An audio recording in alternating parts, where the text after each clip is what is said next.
Salut, c'est Gaspard G. Aujourd'hui pour Déclic, je suis à l'Atelier Prat. L'Atelier Prat, c'est ici, un endroit extraordinaire à Saint-Denis où on retrouve des maquettes d'avions, des maquettes de trains et parfois même des maquettes Déclic. Aujourd'hui, je pars à la rencontre de Stan, Fred et Léa. Ils sont chefs de projet, chefs d'atelier et coloristes et ils vont montrer les différentes étapes de fabrication. Je crois qu'il y aura même une petite surprise. Venez avec moi.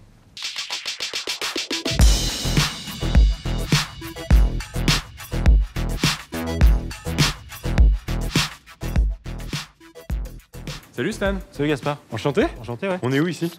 Vous êtes chez Atelier Prat. Depuis 40 ans, on est maquettiste et prototypiste. D'accord, ça veut dire quoi? Ça veut dire qu'on fabrique des objets sur mesure pour des clients qui sont à la fois industriels, qui sont aussi des marques de luxe par exemple. Là, ici, on rentre dans l'atelier, on a un avion qui nous fonce dessus quasiment, hein, une espèce de Boeing. Vous faites tout type d'échelle? Exactement. À la fois des petites pièces, mais aussi des très grosses pièces. Quand tu fabriques une maquette, c'est quoi les différentes étapes par lesquelles tu dois passer? Alors la première étape qui est la plus importante, ça reste le brief. Ça reste la définition du besoin sous forme d'un plan ou d'une 3D. Ce plan, cette 3D, il va être géré par notre équipe au bureau d'études. Une fois qu'on a validé ça, on va soit usiner des pièces, soit les découper. On va procéder par du modelage manuel, par de l'usinage, par de l'ébénisterie fine, de la serrurerie fine. Tout un tas de savoir-faire qui sont maîtrisés à l'atelier. Toutes ces choses sont faites ici? Ici, ouais, 90% du travail est réalisé à l'atelier. On peut en parler avec Fred, qui est la meilleure personne, je pense, pour nous expliquer tout ça. Il est chef d'atelier. Ok, avec grand plaisir. Salut Fred. Bonjour, Enchanté. très heureux. Merci de m'accueillir. C'est avec grand plaisir. Bon, Fred, explique-moi, qu'est-ce que tu fais dans la vie? À l'origine, je suis maquettiste, Ok. même si on est dans un atelier où tout le monde est un petit peu capable de faire à peu près tout. Il y a des projets qui nécessitent peut-être beaucoup de couleurs, d'autres qui nécessitent beaucoup de découpes. Et exactement. Il y a des projets même où il n'y a que de la recherche couleur, ça arrive. Il y a des projets aussi où on travaille énormément maintenant avec de la 3D. C'est-à-dire qu'il y a un énorme travail de CAO en amont. Et ensuite, on imprime les pièces. Et elles sont retravaillées, peintes, assemblées dans l'atelier. À un moment donné dans ta carrière, tu as eu un déclic qui t'a fait dire « Ok, c'est ça que je veux faire ». J'ai toujours aimé le travail manuel, donc j'en ai toujours fait. Et puis j'étais un petit peu fasciné par tout ce qui était maquette. Et une grande partie de l'intérêt de ce métier, c'est la variété. C'est-à-dire qu'on a des demandes qui sont parfois tout à fait farfelues, voire carrément extravagantes. Et c'est tout l'intérêt de la chose, c'est qu'on ne sait pas en fait ce qu'on va avoir à faire le mois prochain. C'est de la nouveauté c'est constante. passionnant. Ouais. Comment tu fais, toi, pour te tenir au courant des dernières innovations, pour pouvoir faire beaucoup plus de maquettes ou les faire différemment, les penser différemment? C'est-à-dire que les innovations, elles sont surtout technologiques, Ouais. dans le sens où à partir du moment où on a commencé à travailler en 3D, ça s'est énormément développé. On a maintenant, par exemple, une machine qui permet de découper avec un jet d'eau. C'est surtout à ce niveau-là, en fait, qu'il y a de l'innovation.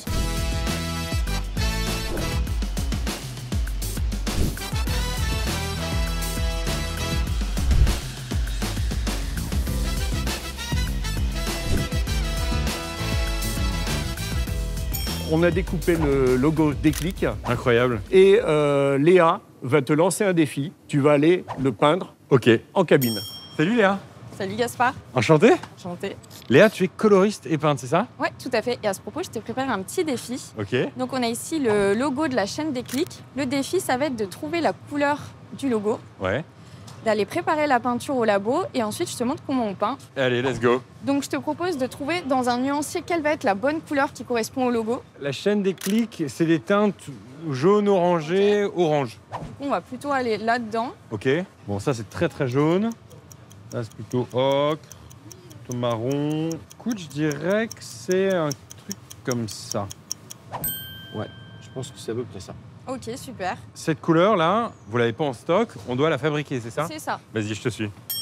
Alors Gaspard, là on se retrouve au labo, on s'est équipé, on s'est protégé. C'est bien de mettre un masque parce qu'on utilise des produits chimiques, donc il y a pas mal de vapeur. Ouais. Et c'est vraiment important d'avoir un équipement de protection personnelle. Donc moi, pour pouvoir te parler, pouvoir communiquer, je ne vais pas mettre mon masque parce que sinon tu ne vas pas m'entendre. On a choisi notre référence qu'on a maintenant rentrée dans l'ordinateur et on a ici toutes nos pesées qui vont nous permettre de savoir qu'est-ce qu'on va mettre en pigment pour avoir la bonne teinte. Donc on va commencer par le liant qui est ce produit ici. Donc là, à partir de maintenant, moi je mets mon masque. C'est ça. Donc je te parlerai en langage des signes. C'est ça. Ok. Donc le liant qui va être la base de notre peinture, qui va permettre de lier, comme son nom l'indique, tous les pigments ensemble. Ok, donc après, au niveau de la balance, tu vas venir mettre la pesée qui est indiquée ici, c'est-à-dire les 60 grammes. Ok. Donc tu as juste à te pencher au-dessus du gobelet et d'appuyer. Voilà. Donc tu fais attention, suivant certains pigments, ça peut aller vite.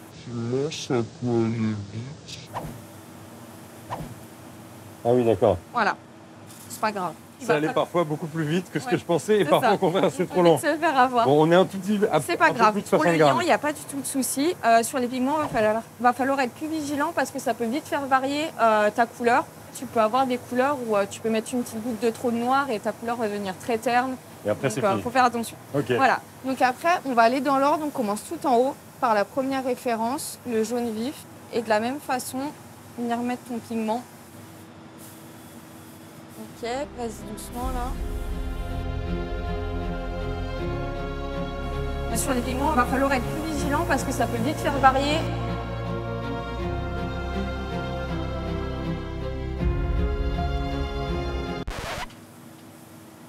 Ok, pas trop grave. Là, On je est suis à- encore sur un- C'est pas Il y grave. a 7 c'est quoi 7 décigrammes près 7 grammes près. 0,7 grammes. Ouais, tout à fait. 0,7 grammes près. Donc ça va à peu près, mais faut faire attention. Parce Ok. qu'en fait, on fait une très petite quantité de peinture. Donc plus ta quantité de peinture est petite aussi, et moins Évidemment. la marge est grande. Ok.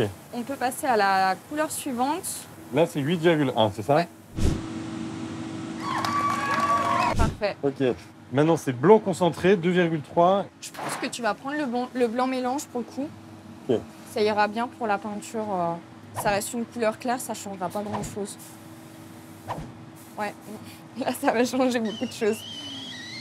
Hop, On ok. va finir et on voit si on réajuste. Je sais pas comment tu arrives à faire tout.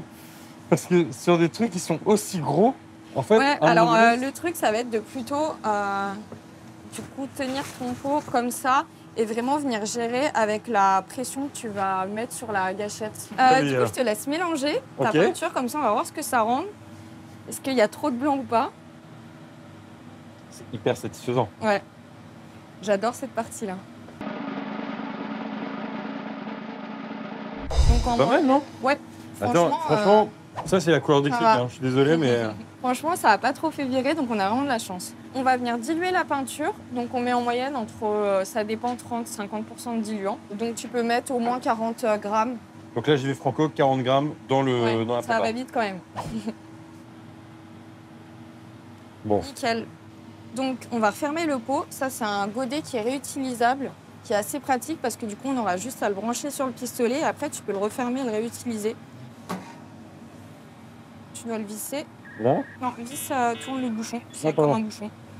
Voilà. Nickel.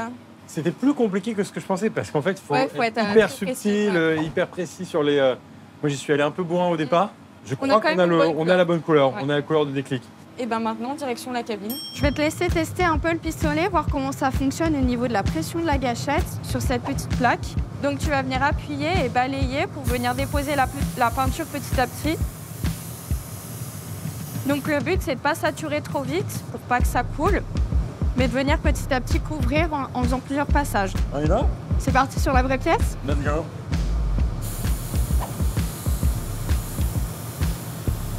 Ok, n'hésite pas à la retourner, à faire les tranches. Tu la tournes bien dans tous les sens. Comme ça, tout sera bien couvert. Donc on n'est pas trop mal. Il va falloir que tu reviennes un petit peu sur cette zone-là, qui manque un peu de couvrance. Et n'hésite pas aussi à revenir un petit peu par là. Tu vois, moi j'ai plutôt tendance à peindre comme ça. Comme ça, tu vas venir balayer ta surface et la couvrir petit à petit au fur et à mesure.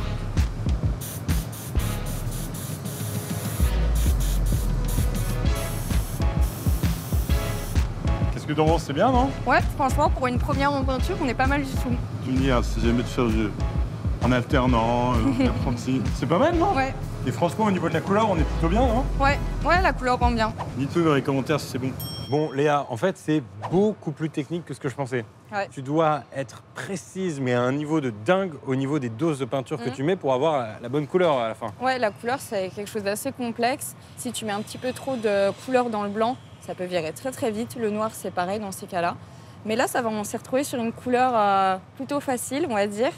Ça l'a pas trop fait virer, donc c'est pas mal du tout. Ça va être vraiment comment les pigments vont réagir entre eux, la lumière aussi. C'est de la chimie, c'est ça? C'est ça, C'est vraiment, j'avais l'impression d'être un peu dans un labo tout à fait.